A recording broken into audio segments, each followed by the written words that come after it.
कुमार स्वामी नायक गोंगो लुगु Lautoka radio Fiji 2 में पुराना गाना लगे हमें बहुत अच्छा लगे. रेडियो फीजी 2 देश की धड़कन. In the news tonight, mortgage repayment relief for the next 3 months. Rambuka resigns from Sodelpa and calls for George Speight to be released. From the studios of FBC Suba, Edwin Nunn. Pulavinaka, Fiji. New laws are being introduced to protect Fijian homes from being seized by banks for the inability to pay loans by accessing their Fiji National Provident Fund accounts.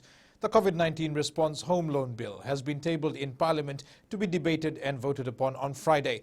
Together with this, banks have agreed to extend the loan repayment holiday until March 31st next year. Kritika Kumar reports. Attorney General Said Kayum told the House that the government does not want Fijians to lose their homes because they can't service their loans. And what this law does, Mr. Speaker, sir, is firstly ensures that the banks will continue with this holiday or this arrangement till 31st of March. After 31st of March, the banks must use all essentially endeavors to ensure that they can continue with those arrangements. In the event that they cannot, then they can access, the borrower can access the FNPF accounts up to 50%. This also applies to any FNPF member who has already used part of their retirement fund to buy a home previously. We want to have the RBF have an oversight over these accounts because homes are very important. The argument being, what's the point of preserving your FNPF even if it's a preserved account if you're going to lose the roof over your head?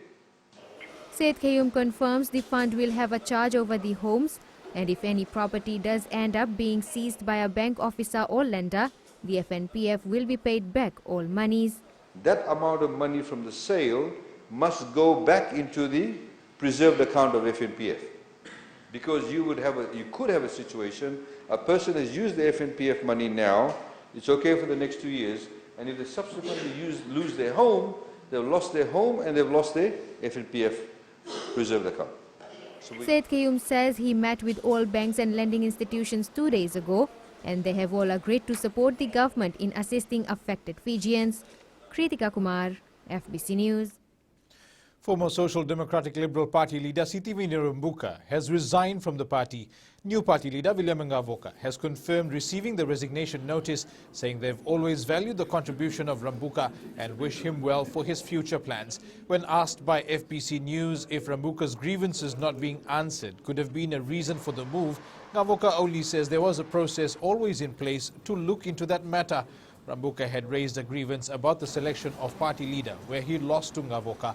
This afternoon, on his social media page, Rambuka says his political career is far from over and he is now repositioning himself because his presence in Sodelpa had become untenable. It's official. Sodelpa's stand for the 2022 general election is focused on the release of all those responsible for the May 2000 coup. The newly elected leader of the opposition, Ratu Naingama Lalambalavu, is spearheading this move as one of the first things on his to-do list, saying the likes of coup frontman George Speight, Ratu Inoke Takiveikata and others involved in the May 2000 sacking of government should be released from prison. George Speight had appointed Ratu Naingama as his Minister for Fijian Affairs in his rebel government after executing his coup. Ratu Naingama subsequently served a prison term for his involvement in the 2000 turmoil, but was released from prison after a short time due to what he claimed was his failing health. His call to pardon the culprits of 2000 has also received the backing of new Sodelpa leader William Ngavoka. Enshrines indigenous supremacy. George Speight is still a divisive figure in Fiji, having led an ethno-nationalist takeover of government 20 years ago. That's in the past. That's in the past. His actions were... You don't know him now. Once he's still in there, he's changed. That's the yellow ribbon thing that is being promoted by the government. He has served his time, and what we have is that he's a changed person. This isn't the first attempt to have Speight released. The Unity and Reconciliation Bill, touted by the then Songosongondua Watanilewe Vanua, or SDL, proposed in the spirit of reconciliation to have Spate and others pardoned. Even prisoners, they have rights. It's along those lines that I'm asking for it. Absolutely. We've been fighting for it for quite some time. It is a party position to do that, yes. Sodelpa executives insist Spate isn't the same man who took siege of Parliament at gunpoint and held government ministers hostage for 56 days.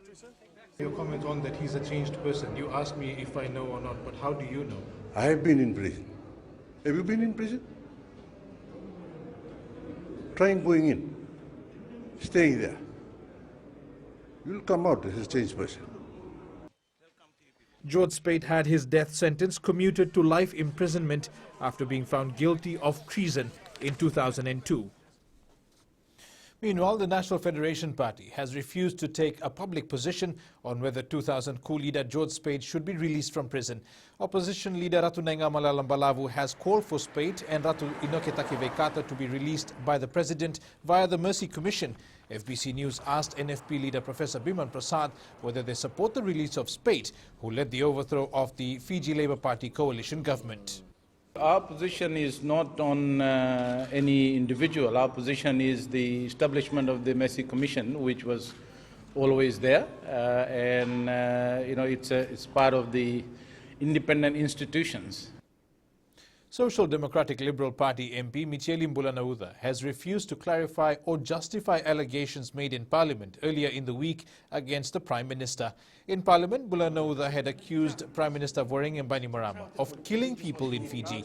When asked to elaborate on his earlier comments outside Parliament today, Mbulanauda brazenly avoided questions from FBC News. Mr. Mbulanauda, just to comment on what you had said. You stated that the Prime Minister No comment. You stated that the Prime Minister is behind the killing of No Fiji. comment. No comment. What do you mean by what you had said? No comment. And No comment. No comment. Who you refer to as who did he kill? Who did the Prime Minister kill, sir? Ask yourself. Fiji is confronted with its biggest economic crisis due to COVID-19. Hence, there is a need to put differences aside and collaborate. National Federation Party leader Professor Biman Prasad made these comments while responding to the President's opening speech on the 2020-2021 Parliament session. Professor Prasad has recommended the government has constant dialogue with hotel operators, airlines and tour operators on plans for reopening of global tourism. We need young people, those who have led in their communities in the fields of education, social work, business, professions. We need them to step forward. We want Fiji to prosper and our people to live in a fair and equal society where all are respected and taken care of. There must be change. Opposition Member of Parliament Niko Nawaikula has accused the Ministry of Housing of discriminating against rural villages. Nawaikula claims all the money is being invested in towns, cities and informal settlements. Kritika Kumar reports. The opposition MP claims the Housing Ministry has been ignoring the rural villages. And there is, discrimination against the rural villages, whom she must understand she's also Minister for every village and the housing needs. And there is discrimination in his ministry against these people. Nawaikula also raised questions regarding the First Home Buyers program. When this was taken out from the Ministry of Rural and taken to the Ministry of Housing, that they will be looked after there. But no, concentration is given to towns and cities and what we call informal settlements. However, Housing Minister Premila Kumar in her speech had earlier highlighted that a total of 48 families have been assisted under the two-third assistance for rural housing. She adds a total of 260 applications have been approved under the First Home Land Grant Assistance Program. That a government cannot settle for short-term assistance, no quick fix solutions. The Fiji First government's investment in upgrading informal settlement is both extensive and long-term. The minister also highlighted $1.3 million has been allocated for heart homes and 800 households are being assisted by the government. Kritika Kumar, FBC News. Up ahead, AG lays challenge for Judiciary and Ministry reviews strategic plan.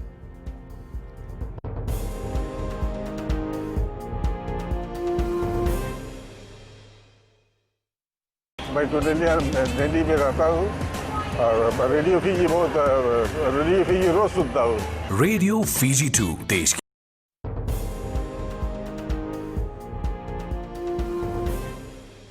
Welcome back. 2 new members of parliament have been sworn in.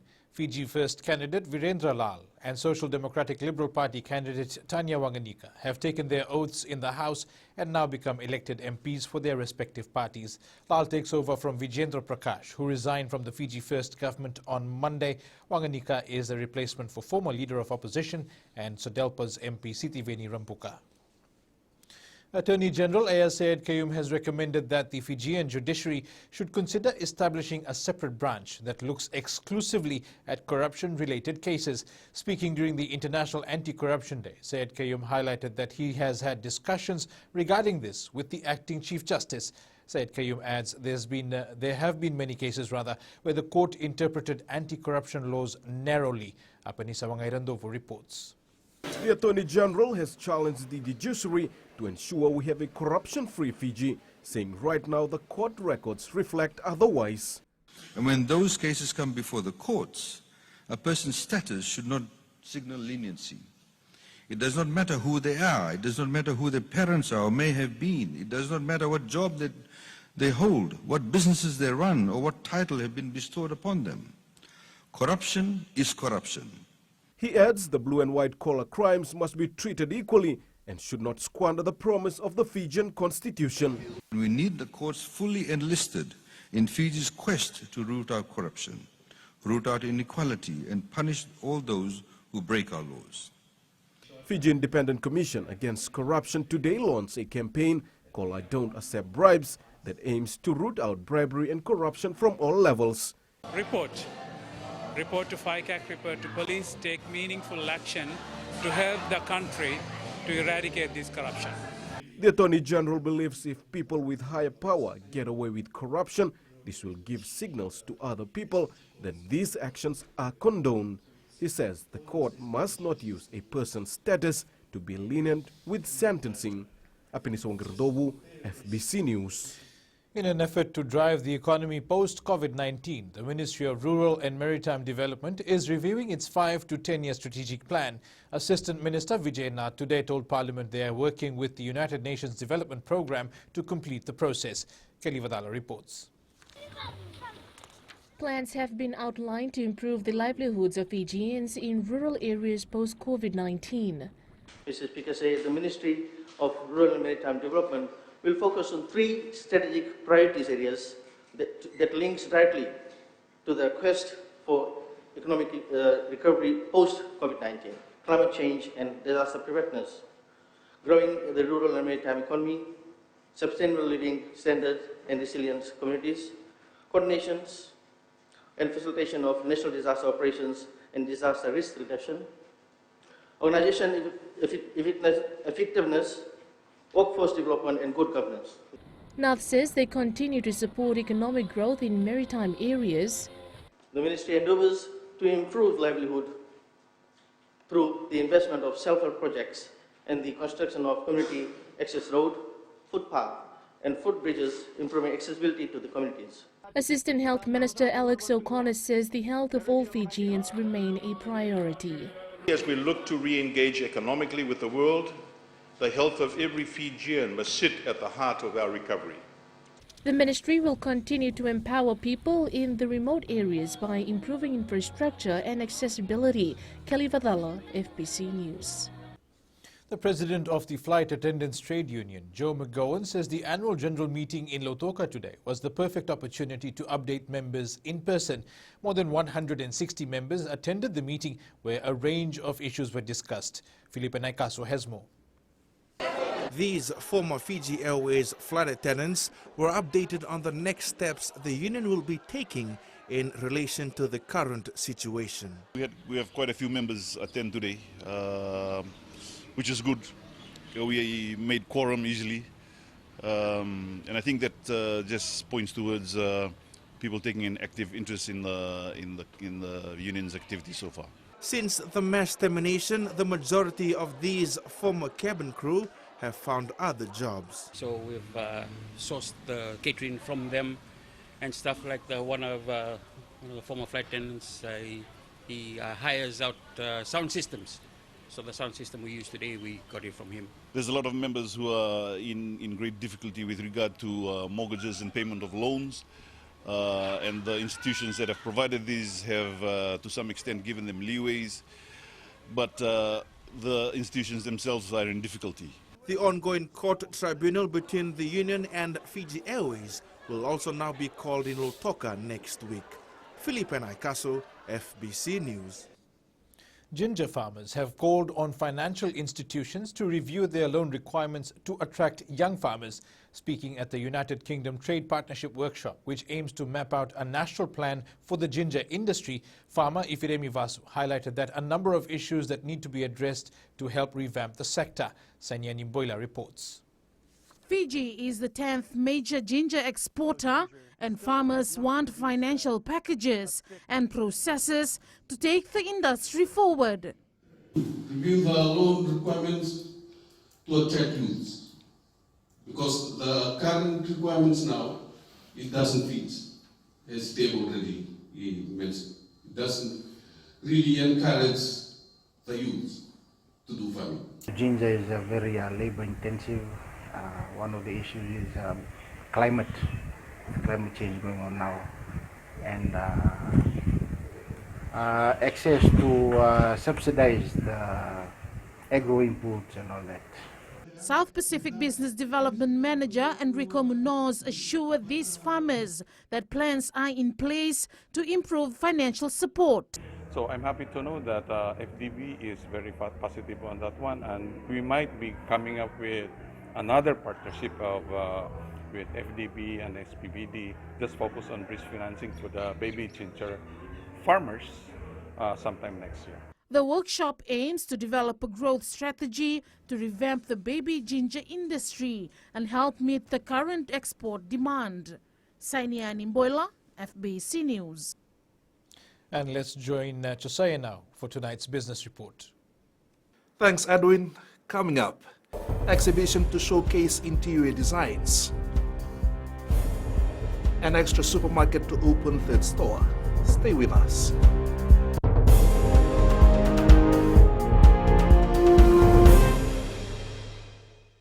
Pula natang ko apros lang kerse, ko erkraki.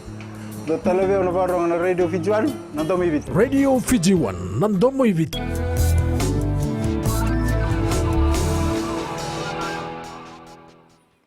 Leading business interior designers have also felt the pinch of the COVID-19 pandemic as the demand for their services have decreased recently. To help those struggling designers and creators, Alice Hill and Robert Kennedy have organized an art and deco exhibition. The exhibition, namely Lomani Valley, will feature collections from Fijian interior designers and artists. A range of artwork and sculptures will feature during the exhibition. Co-organizer Alice Hill says 20 participants will get some exposure. This would be fantastic for Fiji, not only for the artists but also for the buyers and for, as Robert said, the hotels, the commercial operators and so forth, but also just so the public can come and see what we can actually produce here on the ground in Fiji. You know, we're clear that this is coming from a creative point of view rather than a commercial. Like, we want it to be commercial because that's always important, but it's also important to see how our creativity can be commercialized. Tesla has launched its second share sale, taking advantage of the 670% rally in its stock price this year.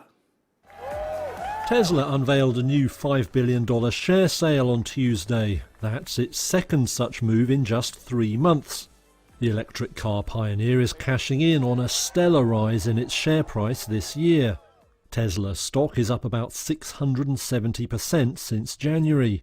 On Monday, it touched a fresh record high, pushing the firm's market value above $600 billion. That cements its position as the world's most valuable automaker, even though it makes far fewer cars than rivals like Volkswagen and Toyota. 10 major banks, including Goldman Sachs and Morgan Stanley, will conduct the new sale. Tesla didn't give any time frame for its completion, but it may add to Elon Musk's fast-growing riches.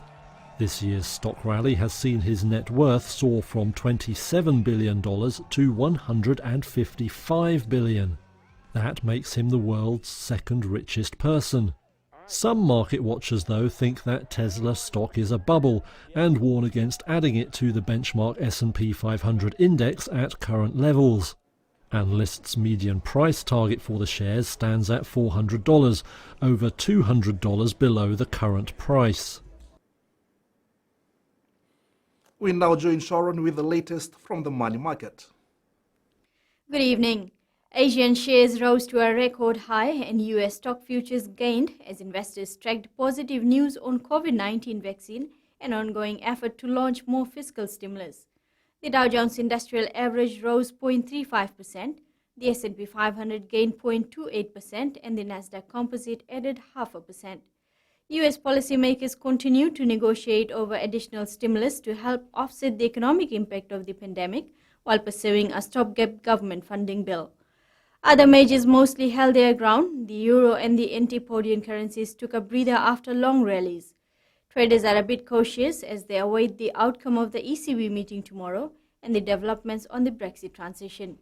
Meanwhile, our Aussie counterpart got a bit of boost after data released on their consumer sentiment jumped to 4.1%, perhaps the highest in a decade. And that's all from HFC Bank for now. Vinaka. Here are the local exchange rates as set early this morning. It was a mixed day on the money markets. The Fiji dollar declined against a major trading partners, the Chinese yuan, US Greenbank, Kiwi dollar and the PNG kina. It made gains versus the Aussie dollar, euro and the Japanese yen. Commodity prices were also mixed. Oil rose a few cents to just above $45 a barrel. Gold rose to $1,869 per ounce. And silver closed down a few cents at 24 to 53 per ounce.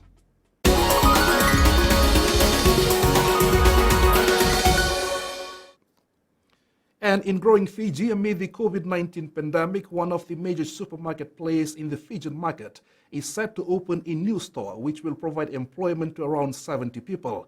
Extra Supermarket will be opening its new branch next year at the old Everest Plaza, which is now known as the Challenge Plaza in Laucala Beach. Managing Director Kavishei Abimanu says this will be their third branch after Lautoka and Flagstaff in Suva, with plans to open another by 2022 in Nadi. He says they are spending around $6 million in the new outlet. The new supermarket will have numerous new features for the customers, including a artisan bakery and deli with a walk-in cool room in the liquor department.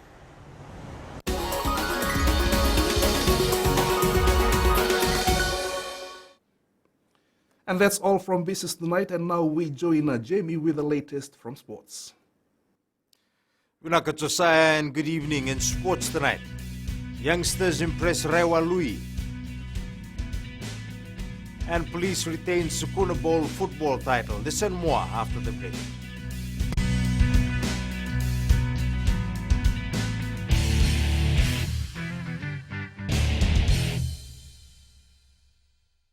Kumar साहब नायक है गोंगवा लेबू लटोका radio Fiji 2 में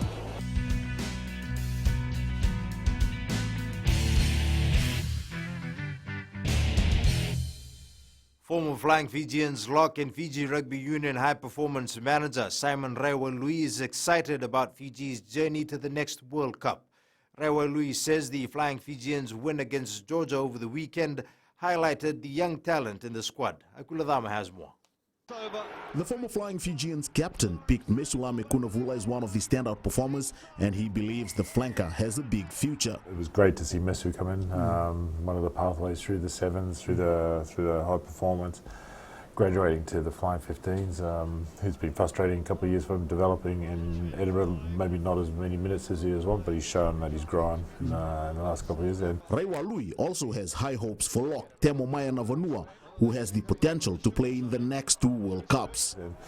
Timo is a class player. He's a young under-20s ex-captain. He's earned his spot. He performed at the highest level, and he's one of our players that will be part of our pathways through till 2023-27 hopefully. While Mayanavanuwa and Kunavula return to their clubs, our local players will be away for the next 2 weeks, and hopefully they'll be home just in time for Christmas. But we're hoping that everybody tests negative and they can come home. They have to serve quarantine. Our players and our management team in New Zealand, and hopefully by the 24th they're out from quarantine and can spend time with their families. The Flying Fijians' next assignment will be the Pacific Nations Cup next year. Aquila Dama, FBC Sports. Warm-up matches for the Nawaka Black Youth Sevens team has been crucial as they prepare for the Uluinakau Sevens tournament, which kicks off this Friday. The side wrapped up its training in Nandi today and are ready to stamp their mark early at the two-day tournament. Felipe Naikaso has more.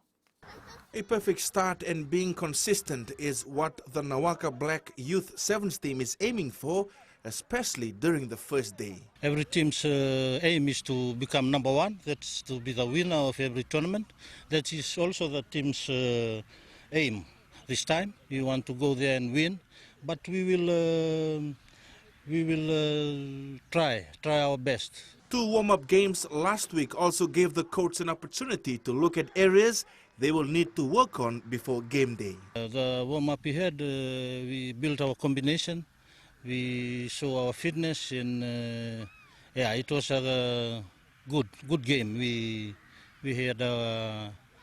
really appreciate what the boys have shown. Majority of the players have been together since the under-16 grade, and they'll be banking on this team chemistry. We are very happy for the preparing. We are in for the last few weeks. Now we are preparing well for the game on Friday. 16 youth teams will battle it out from Friday at Rotodakambo Park. Felipe Naikaso, FBC Sports. The Fiji police team has successfully retained their Ratu Sukuna Bowl football title, defeating Army 2-0 in a tightly contested match at Albert Park in Suva. Ratuana Ray was the hero for the side, scoring both goals. The Blues dedicating the win to their families and colleagues in the police force. The goals is for my colleagues working there at the station. This is for you guys. This win was dedicated to the officers out there who's been working tirelessly. I think this is the return of investment since we've been released to come and participate for the Sukuna Bowl. And I think that was the message from yesterday from Acting Commissioner of Police. And I think the boys did that today. And overall, we dedicate this win to all the officers, all the men and women out there in the field. Thank you for holding the fort. Jamie Lee Mitchell has worked hard to ensure she embodies power and strength when she takes the stage for the first time in the Miss Fiji Bikini Championship on Saturday. Being a bodybuilder and a mother, Mitchell has made a lot of sacrifice in the last 2 years. Now the 24-year-old is ready to compete in the top local bodybuilding competition. Karlaini Tavi has more. After giving birth to her first baby 2 years ago, Jamie Lee Mitchell felt insecure about her body. Bodybuilding brought me out of that ditch. I didn't train for 6 months after I gave birth. I was in the worst shape of my life, and I was just like, I had a lot of negative thoughts every day. And seeing my partner progress, and I was kind of like, I was happy for him, but at the same time I was like, okay, I'm happy for my partner, but am I happy for myself? With the help from her partner, the reigning Mr. Fiji, Jordan Pile, and rigorous training sessions at the gym, Mitchell grew to love bodybuilding. I love the sport because it makes people work hard, and it makes you love yourself more than you think you should. And I think I really encourage a lot of females to do it. And I notice nowadays there are a lot of people that have negativity towards themselves. For Jordan Pile, the sport has taught him a lot of life lessons which will be useful in years to come. The love of the sport itself inspires me, but then most of all, my family is my inspiration and my motivation. Through them, I'm able to push, because at the end of the day, when I'm down, when I'm at home, they are the ones there to lift me up and to encourage me. The Mrs. Fiji Bikini Championship will be held at the Super Civic Centre on Saturday. Karlini Tavi, FBC Sports. The Army netball team is ready to take the court tomorrow in the 2020 FMF Rise Fiji Rise Sukuna Bowl. They take on Police in another much-anticipated playoff at the National Netball Centre in Suva. Army coach Philomena Korobulobula says preparations have been on par and adds Army will not be intimidated by the fact that the opposing team is laced with national and district reps. The mindset is very high at the moment. A bunch of new girls, and some experienced players are there, and playing the police team. Police team are lots of national reps in their team. But the only thing I told them, it doesn't matter. They lots of national reps in here. Just believe in them, and they can do it in the competition this week.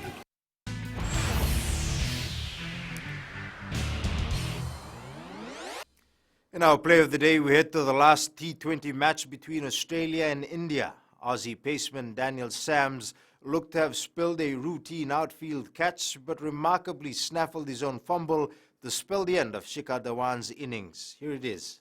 That's pulled hard. What a catch by Sams on the second attempt to knock over Darwin. His heart was in his mouth. That is a very sharp piece of work by that man right there. It's a good catch in the end. It was extremely hard. Another short ball from Swepson. Shikhar Dhawan won't be happy with that. He could hit that anywhere. He's hit it right out the middle. Flat and hard. Sams is lining up nicely, popped out, but that's a great catch.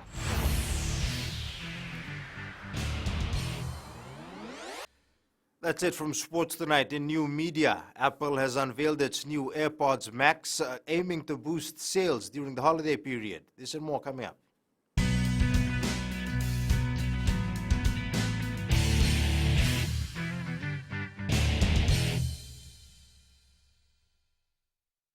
Baik Randy Vera tahu, Radio Fiji बहुत Radio Fiji रोज सुनता हूँ.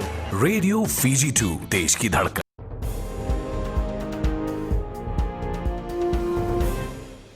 Welcome back. Apple has unveiled its new AirPod Max, a set of wireless over-ear headphones at $549 a piece, pricier than some of its other popular phone and tablet products. It says this is a measure likely to boost sales over the December holiday period.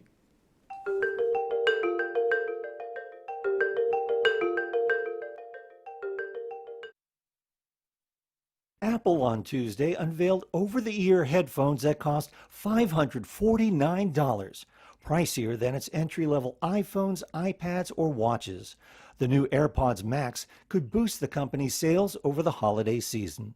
The new headphones boast 20 hours of battery life, noise cancellation, and 9 microphones inside the ear cups that help adjust audio levels.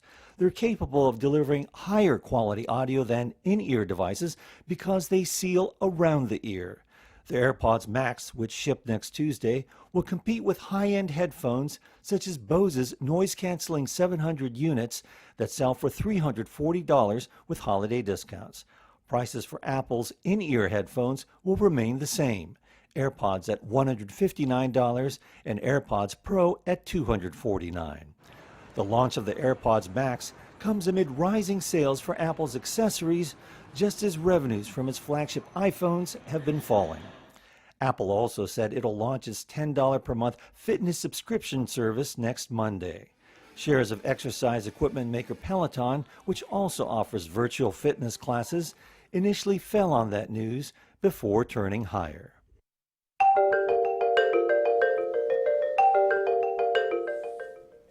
To weather now with Kritika.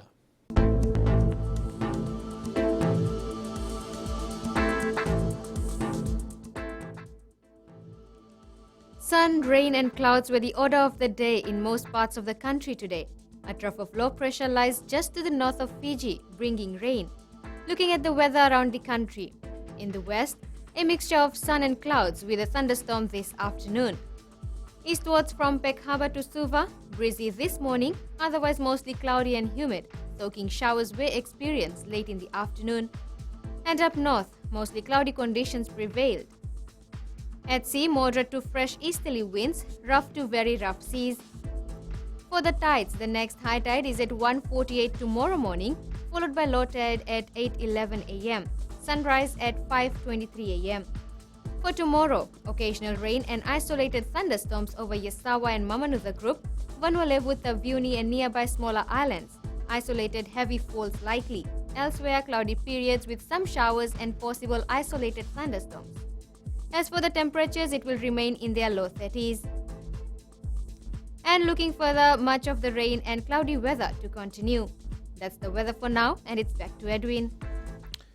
Thank you, Kritika. And in Fijian Pulse, we asked tonight, will you be putting up a Christmas tree this year?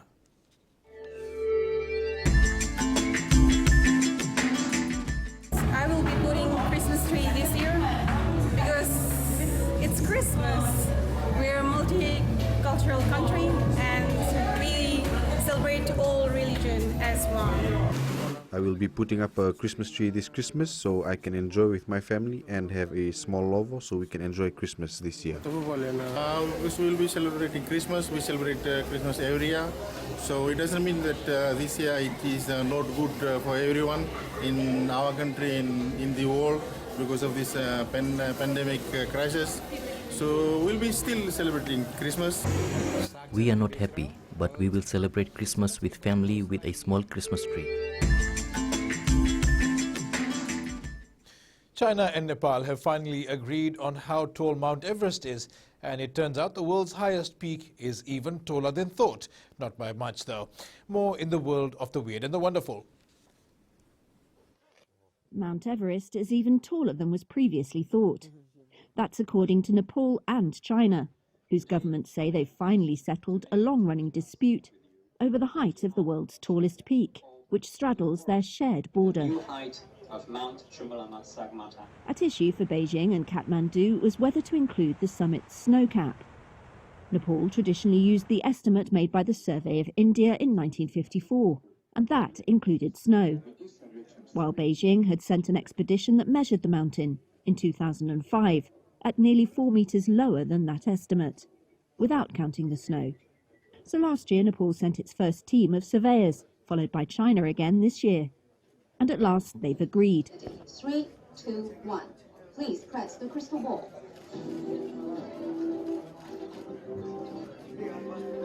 The official height is now 8,848.86 meters, or 29,031.69 feet. That's about 3 feet more than the 1954 survey. Another factor in settling on a height at last was the 2015 earthquake in Nepal. Mountaineers thought it could have altered Everest's height, especially since a near-vertical rock formation just below the summit, called the Hillary Step, had collapsed.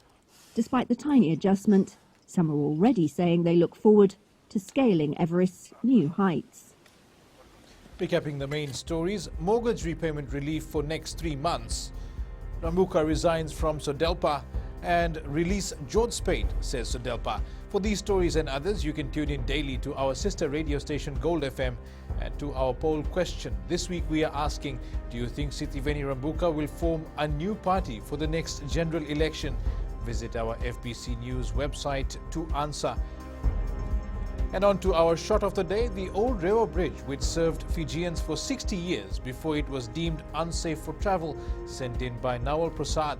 You can send us newsworthy pictures and videos on email fbcnews@fbc.com.fj or share it with us via our social media pages on Facebook and Twitter. That was your news for this evening. Until tomorrow, Modemanda.